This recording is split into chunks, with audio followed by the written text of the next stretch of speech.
आज हम लोग बात करने जा रहे हैं जुल्करनैन के मुतालिक कि जुल्करनैन है कौन। की नरेशन जो है वो कुरान में आती है। बहुत ज़्यादा मिस्टिकल फिगर है, बहुत ज़्यादा एक ऐसा एसोटेरिक फिगर है जिसके बारे में ज़्यादा नरेशन नहीं आती, ज़्यादा डिस्क्रिप्शन नहीं होता, ज़्यादा बातें नहीं होती, ज़्यादा इनके ऊपर मुतालिया नहीं किया जाता। आखिर ये जुल्करनैन है कौन। और इस वीडियो में मैं आखिर में एक बोनस टिप देने जा रहा हूँ जुल्करनैन के साथ कि आखिर जुल्करनैन और कौन है, किस तरीके से क्या क्या है, कि जुल्करनैन कैसे इस्लामिक हिस्ट्री में एक बहुत इंपॉर्टेंट फिगर है लेकिन फिर भी ज़्यादा डिस्क्रिप्शन का नहीं होता। क्यों नहीं होता, किस तरीके से नहीं होता, इनका क्या रिलेशन है जामिया खिज़र अलैहिस्सलाम के साथ, इन सब पे एक डिटेल वीडियो होने जा रही है। आप वीडियो देखते रहिए।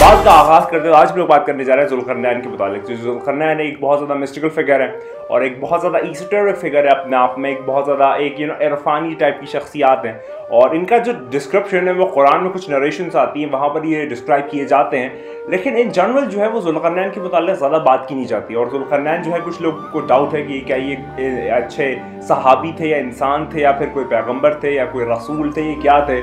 और इस टाइप के बहुत ज़्यादा जो डाउट्स हैं, जो बहुत ज़्यादा इनके ऊपर आप कह सकते हैं फ्लक्चुएशंस हैं आपके अकीदे की, वो होती है। लेकिन इन जनरल जो एक नरेशन मेरे सामने आज गुजरी तो मैंने सोचा क्यों ना आज जुल्करनैन के मुताल्लिक़ बात की जाए कि आखिर जुल्करनैन है कौन। और इस वीडियो में आखिर बात करूँगा कि आखिर एक जुल्करनैन एक स्पेशल बोनस टिप के साथ कि वो क्या है। ठीक है, बात का आगाज़ करते हैं तो एक रिवायत जो मैं आपके सामने आज पढ़ता हूँ और सुनाता हूँ, और ये बहुत ही ज़्यादा इंटरेस्टिंग रिवायत है।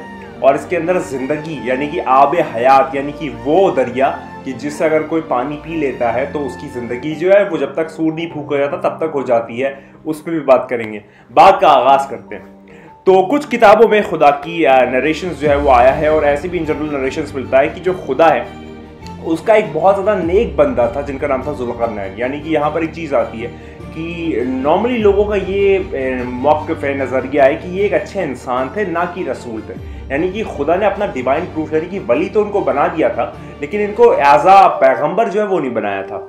और फिर खुदा जो है वो अपना प्रूफ इनको एज अ प्रूफ जो है वो दुनिया में डिक्लेयर किया था लेकिन इनको एज अ पैगम्बर नहीं बनाया था। फिर अल्लाह ने इनको कुछ पावर्स दी थी दुनिया में और उस पावर के चलते जो है वो चीज़ें इनके फेवर में काम करती थी। यानी कि ये शायद नेक और साले बंदे होंगे और खुदा के बहुत ज़्यादा आप कह सकते हैं कि मारिफत रखने वाले होंगे, और खुदा ने अपना एज अ डिवाइन प्रूफ जब इनको बना दिया तो फिर इनको कुछ पावर्स दी और उस पावर्स के चलते जो है वो इनके फेवर्स में काफ़ी सारी चीज़ें जो हैं वो काम करती थी।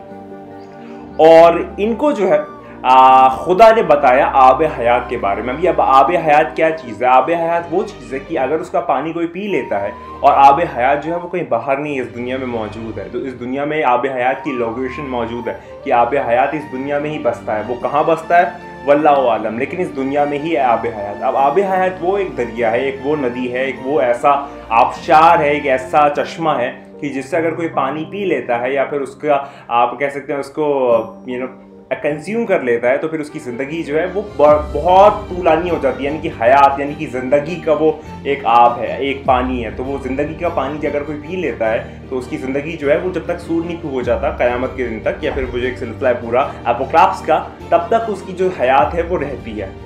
कैसे किसकी रही है उस पर भी बात करते हैं। तो जब अल्लाह ने जुल्करनैन को आब हयात के मुताल्लिक़ बताया और उनके मुताल्लिक़ बताया कि डिस्क्राइब क्या करिए आब हयात क्या चीज़ है और कैसे है, और तो फिर यहाँ पर जुल्करनैन जो है वो इंथुजियाज्म के साथ, एक्साइटमेंट के साथ, दिलचस्पी के साथ जो है वो उसको ढूंढने निकले। और फिर वो ढूंढते ढूंढते एक जगह पर पहुँचे कि जहाँ पर 360 चश्मे थे, 360 स्प्रिंग्स थी, यानी कि पानी के 360 रिसोर्सेज थे वहाँ पर मौजूद थे। अलग अलग रिसोर्सेज जो थे वो उस लोकेशन पर मौजूद थे। ये वो लोकेशन है कि जहाँ पर एक आब हयात भी मौजूद है। ये जो 360 है ये इस दुनिया में मौजूद है, कहीं पर मौजूद होगा खुदा बेहतर जाने। वो 360 जो आब हयात मौजूद है इस दुनिया में, उनमें से जो एक है वो आब हयात है। यानी कि आब हयात के 360 डुप्लीकेट्स हैं लेकिन उनमें से जो ओरिजिनल है वो एक है। तो जुल्करनैन ने क्या किया कि जुल्करनैन ने अपनी आर्मी के साथ वो वहाँ पर गए और अपनी आर्मी में उनके एक आप कह सकते हैं एक अच्छे मिनिस्टर या फिर एक अच्छे मुख्यमंत्री या फिर ऐसा कोई उनका एक सब कह सकते हैं एक मिनिस्टर टाइप की मिनिस्ट्री में थे। उनका नाम था खिज़र। जो खिज़र थे वो जनाब जुल्करनैन की आर्मी के एक पार्ट थे और एक इम्पॉर्टेंट कैरेक्टर थे उनके आर्मी के।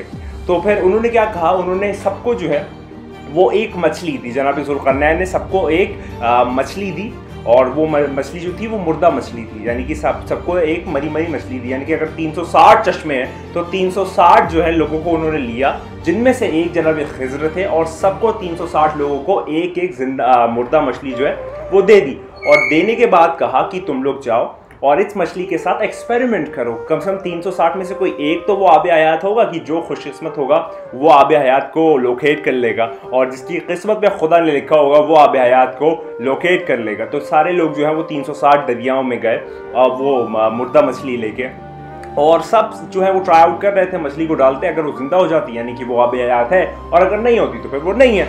और इसी तरीके से सब लोग कर रहे थे, अपना अपना जो एक्सपेरिमेंट है वो कर रहे थे। लेकिन यहाँ पर जो हमारे एक इंपॉर्टेंट फिगर है जनाब खिज़्र, जनाब खिज़्र जो है जब वो जाते हैं और वो जाने के बाद जो है वो जो मछली है, जिस तरीके से कहा था कि इसको डालना धुलना मछली को और फिर देखना, तो जब उन्होंने डाला तो वो जो मछली है वो ज़िंदा हो गई। यानी कि जब उन्होंने धोया उस मछली को तो वो मछली ज़िंदा हो गई और निकल के चली गई।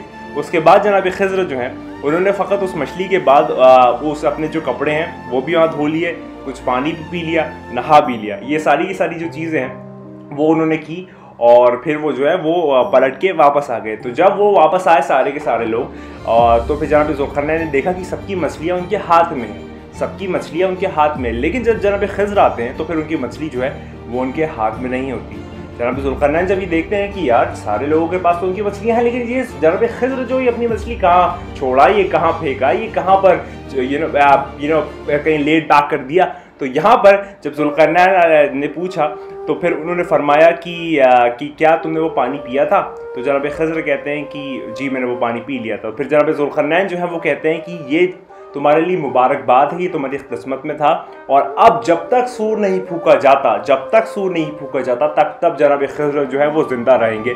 और इस तरीके से ये पूरा वाक़या पेश आया, और इसीलिए जनाब खिज़्र अलैहिस्सलाम जो है वो आज आपके और मेरे दरमियान मौजूद है। और जहाँ भी उनका तज़किरा होता है कहा जाता है, इमाम का कौल है कि उनको सलाम करो तो अस्सलाम अलैका, या जनाब खिज़्र अलैहिस्सलाम की जब भी उनका तज़किरा होता है वो सुनते हैं, और सलाम करो तो वो जवाब देते हैं। इसलिए जब भी जनाब खिज़्र का तज़किरा हो तो सलाम ज़रूर कर लिया करें। तो ये जो पूरा नरेशन है ज़ुल्क़रनैन के मुताल्लिक़, जो कि बहुत इंपॉर्टेंट नरेशन है, वो यहाँ पर आता है। और यहाँ पर हमको बहुत सारी चीज़ें प्रिंसिपल्स मिलते हैं। पहला प्रिंसिपल कि वो इंसान थे, ना कि रसूल या पैगंबर, लेकिन खुदा ने उनको एक वली बनाया था, डिवाइन प्रूफ बनाया था दुनिया पे, और उनको फिर आब हयात के बारे में बताया। जब मैं आब हयात के बारे में बताया तो वो उसकी सर्च में निकले, और फिर आखिरकार उन्होंने वो 360 जो स्प्रिंग्स लगे हुए थे, आब लगे हुए थे, उनमें से एक आब हयात था। तो सारे 360 लोगों को उन्होंने भेज दिया, जिनमें से एक जनाब खिज़्र थे। जनाब खिज़्र जब वहाँ पर गए तो उन्होंने अपनी मछली को धोया तो मछली जिंदा हो गई, और जिंदा होने के बाद वो फिर चली गई। उन्होंने वहाँ पर पानी भी पी लिया, नहा भी लिया, और फिर जब वो वापस आए 360 लोग तो देखा कि 360 लोगों में से एक जो है उनके पास मछली नहीं है, बाकी सब के पास मछली, और जिनके पास नहीं थी वही तो जनाब खिज़्र अलैहिस्सलाम थे। और फिर जनाब ज़ुल्क़रनैन ने उनको कांग्रेचुलेट किया और कहा कि जब तक सूर नहीं फूका जाता तब तक तुम जिंदा रहोगे, तुम्हारी जो हयात है वो बाकी रहेगी, और तुम आखिरी ज़माना जो है पा जाओगे। और आखिरी ज़माना पा जाओगे कि तुम खुशकिस्मत इसलिए नहीं हो कि तुम्हारी ज़िंदगी बढ़ी है, इसलिए कि तुमने ज़हूर का ज़माना पा लिया, तुमने क़ायम का ज़माना पा लिया, तुमने साहिब ज़मान नरगिस चश्म यूसुफ ज़हरा का ज़माना पा लिया, इसलिए तुम खुशकिस्मत हो। और सोचिए आप कितने खुशकिस्मत हैं कि आपने आब हयात भी ना पी और फिर भी आप साहिब के ज़हूर के ज़माने में मौजूद है। आपने आब हयात चखी तक नहीं, फिर भी आप क़ायम आले मोहम्मद के ज़माने में मौजूद है। आपने आब हयात का जायका कभी टेस्ट भी नहीं किया, फिर भी जो है वो आप ये अपना ज़हरा के ज़हूर के ज़माने में मौजूद है। अगर आप फिर भी उनकी रियलिटीज़ को नहीं जान पाते, उनको मार्फत नहीं हासिल कर पाते, उनको सोच नहीं पाते, समझ नहीं पाते, तो फिर आपसे बड़ा बदनसीब कोई नहीं। जबकि आप खुश नसीब है, लेकिन आपने अपना खुद अपने कारोबार से, अपने तरीक़े से, अपने चाल चलन से, अपने जो जिंदगानी है उसको बदनसीबी की तरफ ले गए, जबकि वो खुश नसीबी थी, क्योंकि आप आखिरी ज़माने में मौजूद है। मैं और आप आखिरी ज़माने की जनरेशन है ना, मैं और आप आखिरी ज़माने में ही जी रहे हैं ना, ऐसा ही है ना, इसके अंदर कुछ शक व शुबा ना रखिएगा। अभी मैं कल ही किसी से बात कर रहा था कि आपको क्या लगता है कि ज़हूर कितना नज़दीक दर है, तो वो कहते हैं नहीं मैं इस पर बात नहीं करूँगा। मैंने कहा फिर भी बताइए, अगले 50 साल, 100 साल, 500 साल, 1000 साल, उनका जवाब देते ही नहीं बन रहा था उनसे, क्योंकि वो मौला को सोचते ही नहीं है। ऐसे में जनरल अपने अवाम में देखता हूँ लोगों को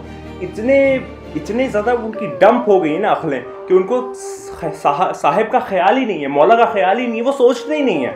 इतना ज़्यादा आप कह सकते हैं फ्लक्चुएशंस आ गई इस ज़माने में, इतना ज़्यादा कॉन्कॉक्शन, फैब्रिकेशन, इंटरजेक्शन, मैनिपुलेशन, इतनी ज़्यादा एनिमोसिटी आपस में बढ़ गई है लोगों की, वो कुछ सोच ही नहीं पा रहे हैं। कम से कम कुछ ना सोचे, साहिब ज़मान के बारे में तो सोचें, वो भी आप नहीं करते। पता नहीं कहाँ आपका कौन मसीहा बनेगा, क्या आप कोई और सिस्टम से ताल्लुक़ रखते हैं क्या कि आप साहिब ज़मान को याद नहीं करते? पता नहीं क्या सिस्टम है। तो खैर ज़्यादा तनकीद नहीं करूँगा, फ़कत आपके बारे में एक तहरीर कर रहा था कि ये जो है ये ज़ुल्क़रनैन जो है उनके मुताबिक मैंने बयान किया। ज़ुल्क़रनैन जो है उनको ज़ुल्क़रनैन का जो मतलब होता है, अगर आप लुग़वी माने से देखें, वोकैबुलरी के माने से देखें, तो होता है 2 सींगों वाला। लेकिन ये 2 सींगों वाले से मुराद ये नहीं कि उनके 2 सींग निकले थे। इसकी भी अगर आप चाहें तो मैं एक अलग वीडियो बनाऊंगी। ज़ुल्क़रनैन को ज़ुल्क़रनैन कहा क्यों जाता है, इसका रीज़न क्या है, इसके पीछे जो आप कह सकते हैं जो इसके बैक रीजन है वो क्या चीज़ है, इन पर भी हम बात कर सकते हैं। तो ये वाली वीडियो मैं उम्मीद करता हूँ आपको पसंद आई होगी। काफ़ी mystical out of the box है, जो एक इस्लामिक हिस्ट्री में बहुत मिस्टिकल फिगर निकला है ज़ुल्क़रनैन, उनका तस्करा आज मैंने किया और जनाब खिज़र के साथ उनका रोशन भी बताया और काफ़ी सारी चीज़ें जो है बताई। लेकिन आपको मैंने शुरू में बताया था कि आपको एक बोनस टिप दूंगा, एक बोनस बात बताऊंगा वीडियो के आखिर में, और आप अगर वीडियो के आखिर में आ गए तो फिर आपको बता देता हूँ कि मौला कुल कायनात अमीरुल मोमिनीन वल मुत्तक़ीन शाहिर रशीदा क़ुव्वत परवरदिगार लफ़तल्लाह लीला सफ़िल्ला ज़ुल्फ़िकार फरमाते हैं कि मैं ही उम्मत का ज़ुल्क़रनैन, मैं ही उम्मत का ज़ुल्क़रनैन। अब इसके पीछे क्या राज़ व न्याज़ हैं ये मेरे मौला जाने, क्योंकि हम मौला को फ़कत जानते नहीं मानते हैं, जान नहीं सकते, फ़कत मान सकते। और याद रखिए वो आने वाला बहुत जल्द आने, तैयार हो जाए, इस बात बार हो जाए, बार हो जाए कि मेरे और आपके मौला आने वाला। और याद रखिए ज़ुल्क़रनैन जो है वो भी जो सिलसिला है वो इसी तरीके से है कि ये भी देखते हैं मेरे मौला को। मेरे मौला जो है वो हुज्जत खुदा है, मेरे मौला जो वो डिवाइन प्रूफ है, मेरे मौला जो वो सबसे ऊपर है, इनसे ऊपर कोई नहीं है। याद रखिए वो आने वाला। और याद रखिए कि तू नहीं है, बस वही है। खुदा को याद करो यार, खुदा को याद करो। खुदा हाफिज़।